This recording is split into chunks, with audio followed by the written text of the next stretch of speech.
kan tó sọ̀kalẹ̀ tó wá kọ RIP. Kò sí nǹkan kan tó ṣe mí o. Veteran actor Dele Odule has addressed and dismissed false rumors circulating online about his alleged death.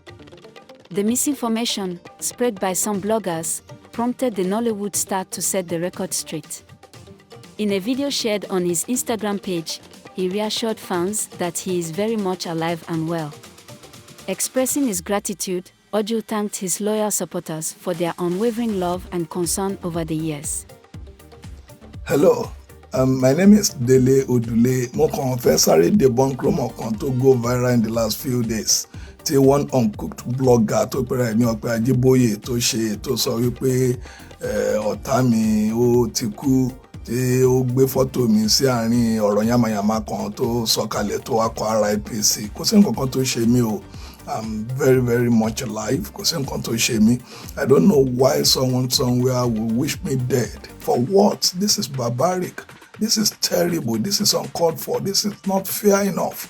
The same thing tẹ́nìkan náà ṣe very recently tó sọ pé tó náà bẹ̀rẹ̀ sí sọ story tí ò bára wọn mu kan báyìí tó mú ẹni tó wọ́n fẹ́ lead wọ inú Black Maria tó kàn kọ́ sí lọ́wọ́ tó wá mú fọ́tò mi tó fi ṣe ń sá tó ní Prince Délé rẹ́wọ̀n he ó ti fẹ́ ó ń lọ sẹ́wọ̀n ọdún 10 torí pé ó get ara involved ní child molestation. For what? Ẹ̀yin ò rí nǹkan tó dáa ni.